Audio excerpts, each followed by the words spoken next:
Hi, I'm excited to talk to you today about creating a memorable family video legacy. My name is Casey Von Stein. I'm also known as Miss Freddy. That's the name of my business. I am a certified professional photo organizer. Yes, that's a thing. My background is as a professional photographer. I did that for 10 years. And then in 2017, I found out about professional photo organizing as a career and thought, wow, this is a genius way to expand my services as a photographer and help people who feel overwhelmed by their photos or who want to do something with their photos, but they don't know how. So I switched my business. I'm no longer a professional photographer. I retired from that. I focus full time on photo organizing, and I help clients all over the world with my virtual organizing sessions. I also do scanning and video conversion projects in my office, and then I offer online classes to teach people how to do this work themselves. So today we've got a few goals. First, I want to give you some tips for how to capture better video of your family and how you yourself can get into the videos too. I want to teach you how to create custom films without any video editing experience required. And finally, I want to show you some ways that you can enjoy and stream your videos so that they're not just trapped on your computer or your phone.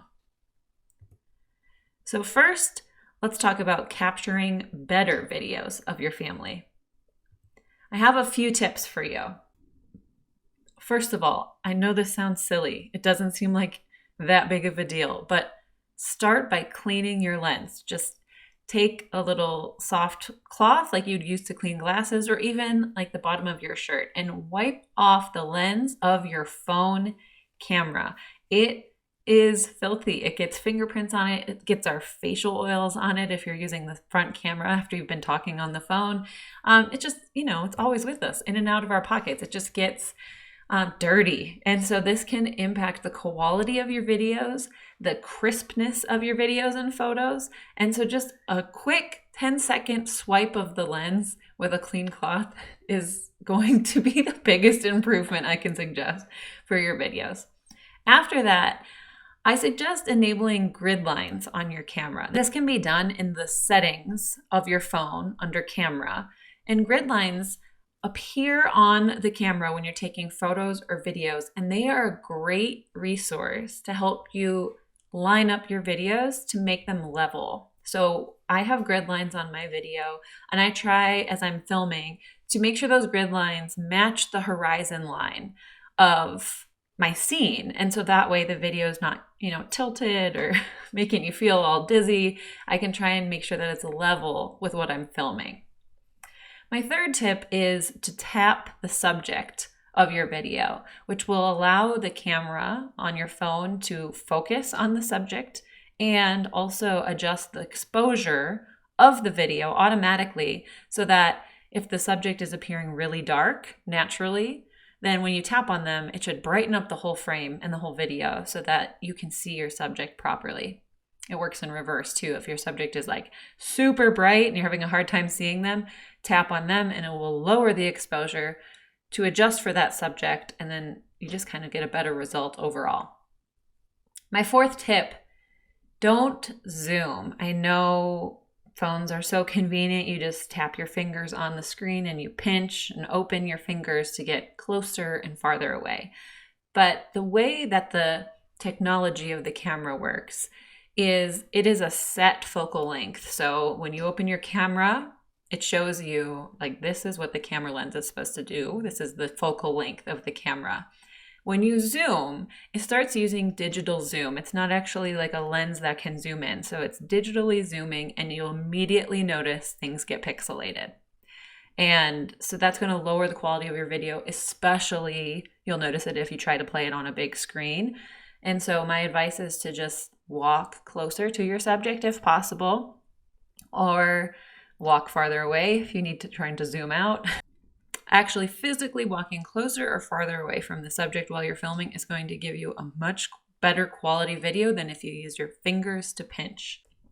If you have the iPhone Pro, those come with 3 lenses actually. So they have a telephoto lens option, which is your zoom, and it is actually a second lens. So when you switch your camera screen, it says 1x, 2x, 0.5x.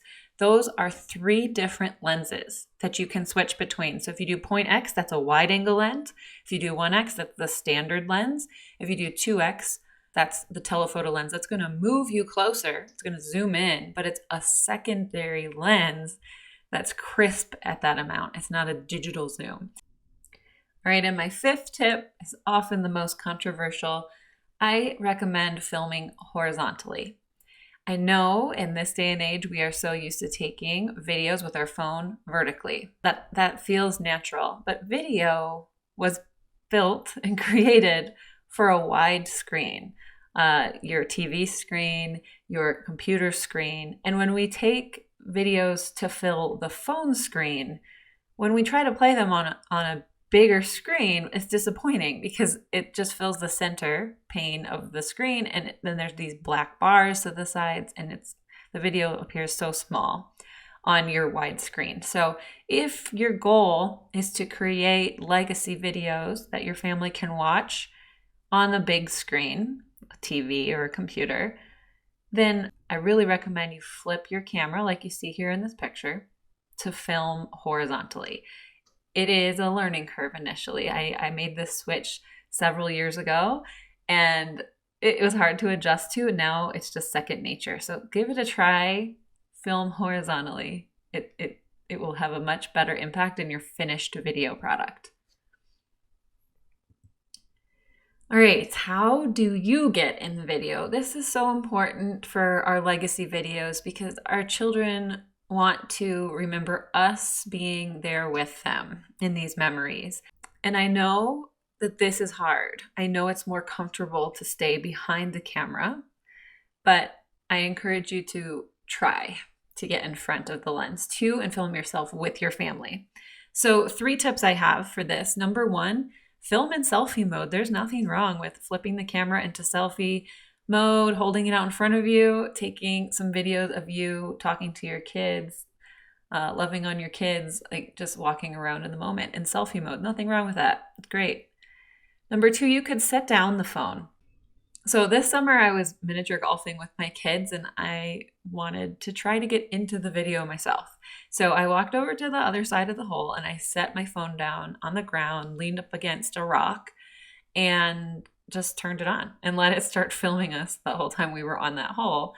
And then I turned off the video, grabbed my phone, and we moved on to the next hole. And it was a pretty cute little video of me interacting with the kids, and it worked out well. Now, if you want to get even more fancy with your tech, if you have an Apple Watch, you can trigger your camera with the Apple Watch. So you could set your phone down, walk into the scene, and when you're ready, you can open the camera app on your phone, and it has the little button to trigger the camera to start. So if you've set it up in video mode, you hit the little button on your watch from afar, and it will turn on your camera and start filming for you. And you can also stop it from your watch as well. So that's a little trick you can use. But otherwise, if you don't have an Apple Watch, you can also just turn the video on when you set it down and then come back after the fact and crop out any awkwardness where you were walking in and out of the frame if you don't want to keep that part of your video. And finally, it's okay to ask for help. It's okay to hand your phone to a stranger and ask them if they'll take a video or a photo of you with your kids at this landmark.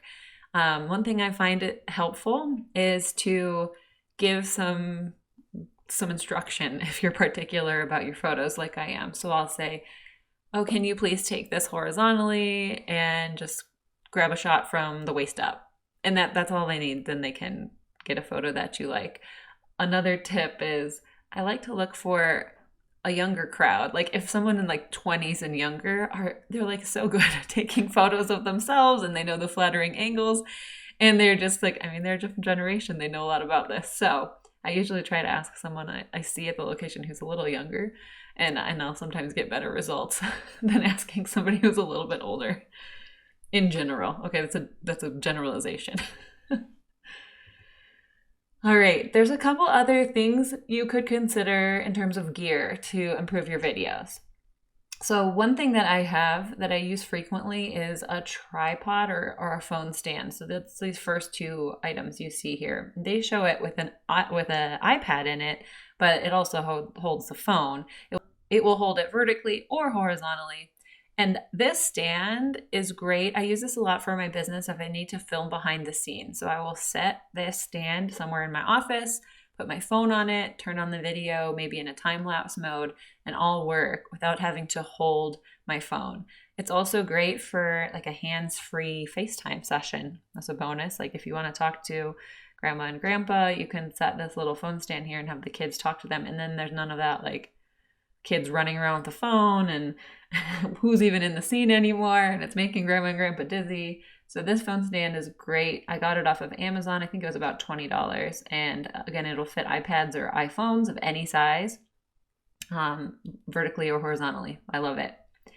Another thing that you could use to improve your video is a dry bag. That's this item in the middle here. That it's like a black bag with a clear middle. You can put your phone in it and then use it underwater. And the dry bag is like $6, very inexpensive, and it comes with a little strap you can wear around your neck. So if you're out paddle boarding or in a canoe or something, you could bring your phone with you, keep it dry in this bag, and then you can film under the water or above the water without worrying about it getting any water damage. Now, I will also say that the newer iPhones, I think it's iPhone 8 or newer, are actually water resistant. You can put them underwater and film. It's just a little scary to do it because then you have to wait for your phone to dry. And I understand the anxiety about bringing your phone underwater and just hoping for the best. So it sometimes will be worth this $6 to buy a little dry bag to give yourself that peace of mind.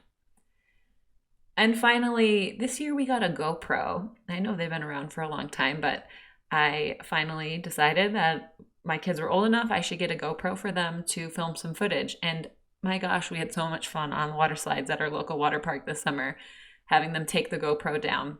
You can see a picture here of this guy on a surfboard, and he's wearing the GoPro on his head. We have that same head strap, and the kids would wear it riding down the water slides, and they thought it was so fun. So we got some really different video footage than I usually get, because usually I just take all my videos on my phone.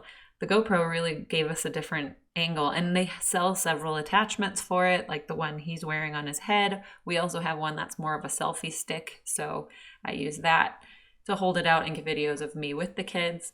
I also have a dome, so you can take it under the water. It goes under the water actually without any attachments, but I have a dome so you can film like half above, half below. There's just a lot of gadgets that you can buy to go along with a GoPro.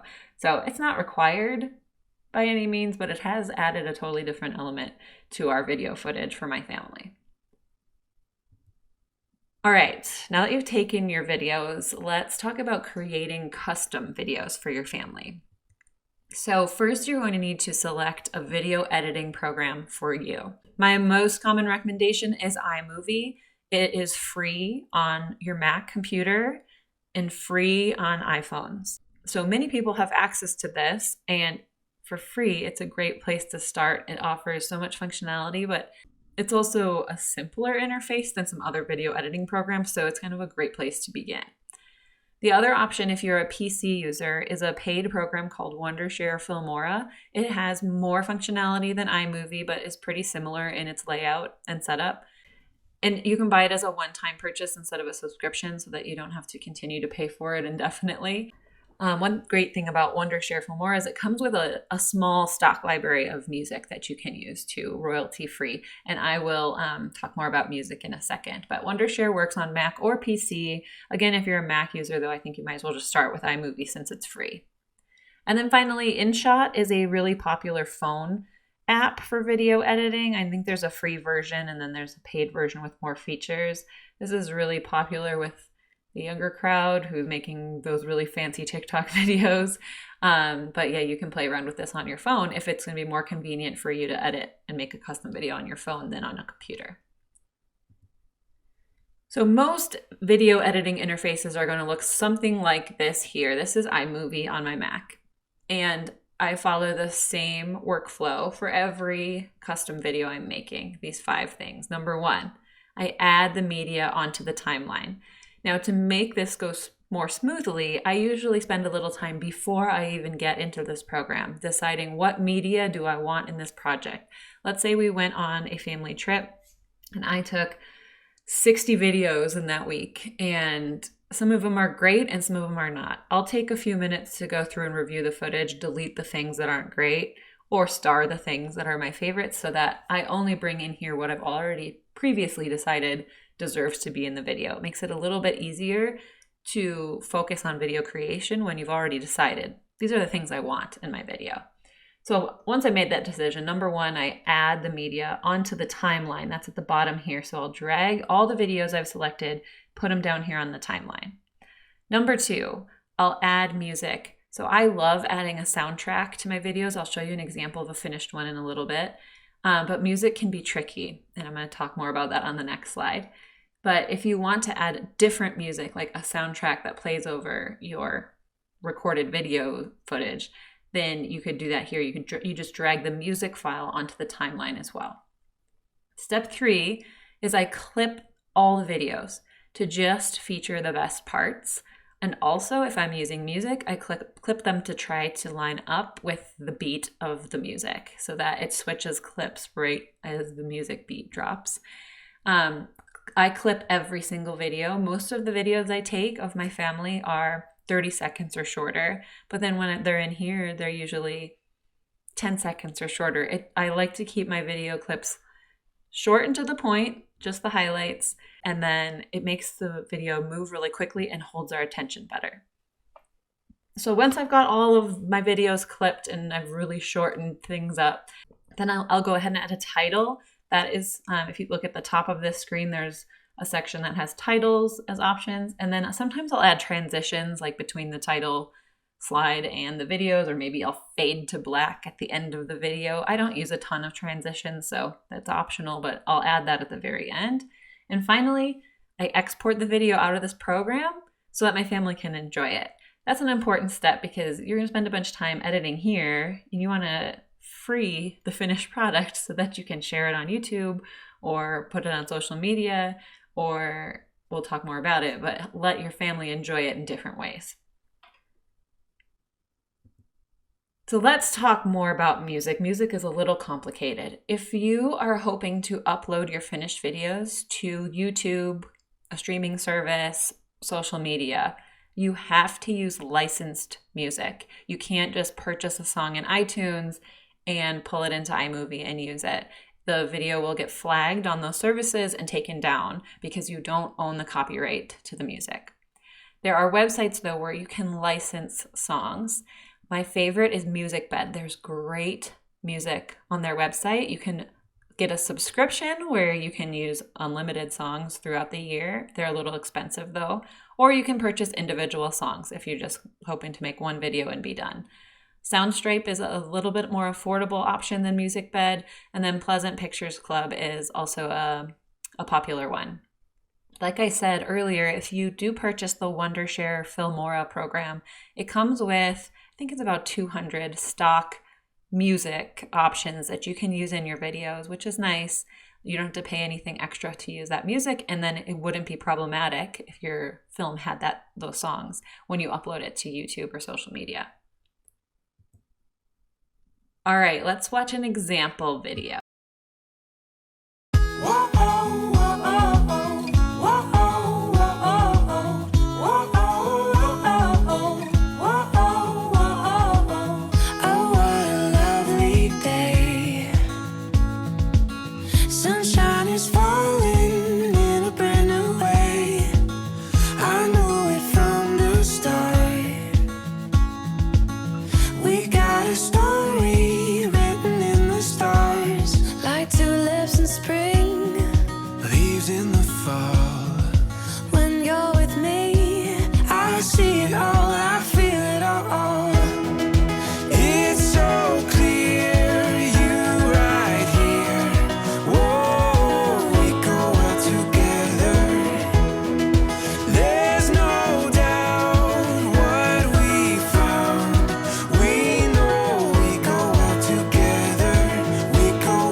in the fall. When you're with me, I've got it all. It's so clear, you right here. Whoa, we go out together. There's no doubt what we found. We know we go out together. We go out together.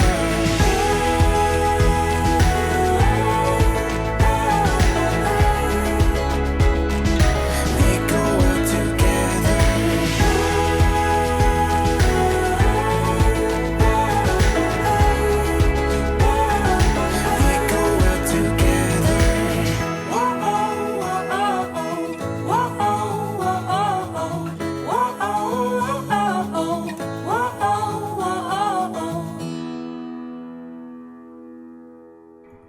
All right, so that was entirely filmed with my iPhone.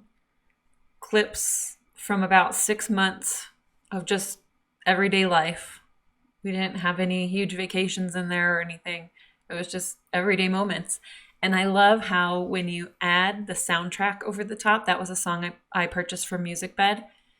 It just creates this magical, like, happy feeling to all the clips, because you can't hear, like, my kids were arguing or screaming in the background of the clips. Like, it just takes away the audio components, and it just adds this nice, calming, happy soundtrack over the top. Now, you can still maintain audio. In that example, I didn't maintain any of the audio of the clips, the original clips, but you can, in the iMovie program or video editing programs, you can make it so that you can still hear the original audio over the top of the song. I mean, you can get more fancy, but that's an example of about 6 months of clips I made into a 3-minute video, and my kids love watching that. So this link here, this YouTube link here, takes you to a 19-minute video tutorial of me using iMovie to make a video. And so if this is something that you do want to do, you can go watch this. This is an excerpt from my Mac Basics course. So this is me using the iMovie program on a Mac, but I'll get into a lot more specifics about how you can clip and how you can match the music and getting your clips in, all of how I make a video. So this is a lot more detail. If you decide this is something you want to do, I encourage you to check out this longer tutorial that goes into more detail than what I'm able to cover today. But also, I want you to know that you can outsource this. If you loved the feel of that video I just showed you that I made, I have a friend named Kaylee. She has a company called Isbell Family Films, and she makes those just like what I did. She handles everything. You give her your footage, she reviews it all, clips it all, decides what the best ones are. She licenses the music for you, and just, she's so talented. She makes great videos. And she has a few options. They start at $99 for a short 1 or 2 minute video, and it goes up from there. She also has something called a yearbook program where you sign up to get 4 videos a year, and then it's discounted. So you send her your videos quarterly, and she'll turn them into 4 videos throughout the year. She also has more frequent options. If quarterly you just have too much footage, she can do every other month, or she can even do monthly videos too. It just all changes in price based on how many videos you need. So I would highly recommend, if this is something that you want to create for your family, but you don't feel like you want to actually do the creation yourself, then I would highly recommend looking into Isbell Family Films. She has a team of amazing editors, and the videos they make are just so wonderful. Highly recommend her. Okay, so now that you have your videos, whether you made them yourself or you hired somebody to make them for you, how do you enjoy them with your family?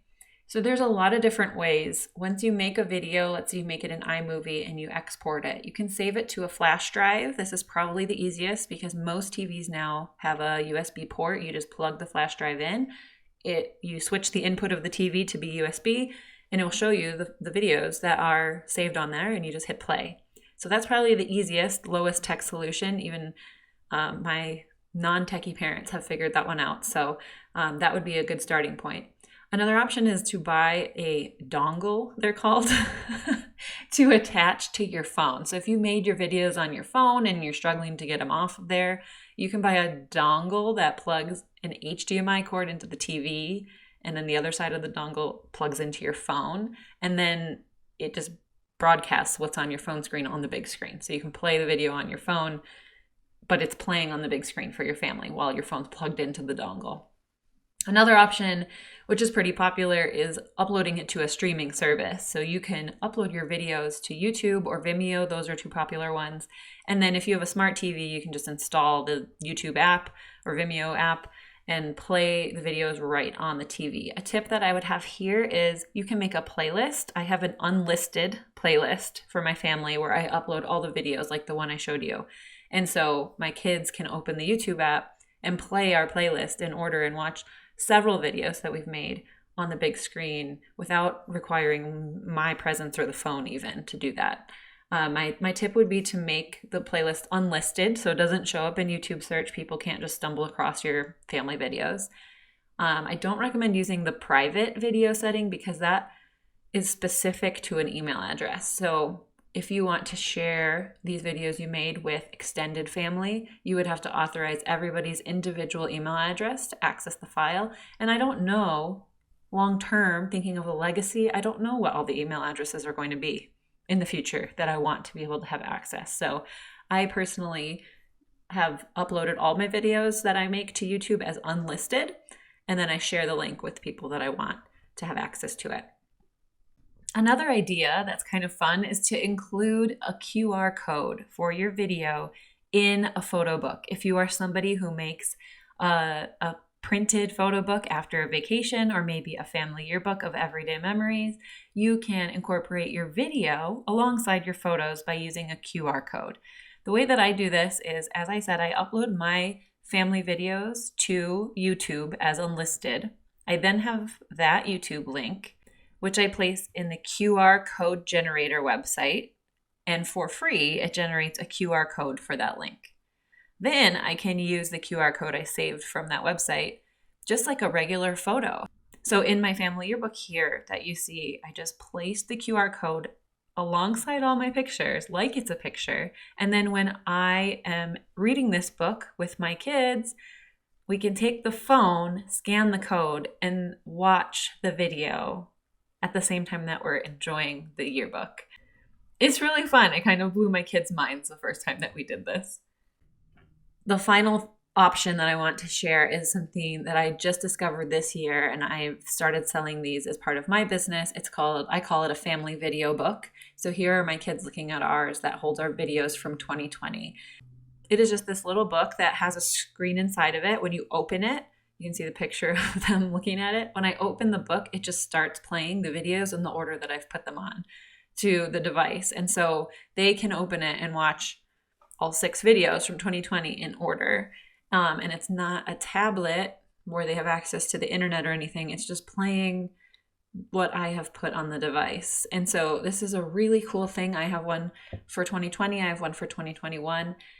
Sitting where we have our family photo books, so my kids can pick this up and play them. They love to, I catch them every time we get a new babysitter. They're always like, come and watch our videos from our vacation. So my kids love this. And it's great. So I sell these on my website for $199. I will collect your videos from you, optimize them for the device, load it on there, and then make a little custom family logo for you to go on the front. So that is a family video book. They are really fun and something that a lot of people haven't seen before. Okay, that was a lot of information about videos. So I'm sure you have some questions. I'd love to spend the rest of the time today going through some of those. So what questions do you guys have for me?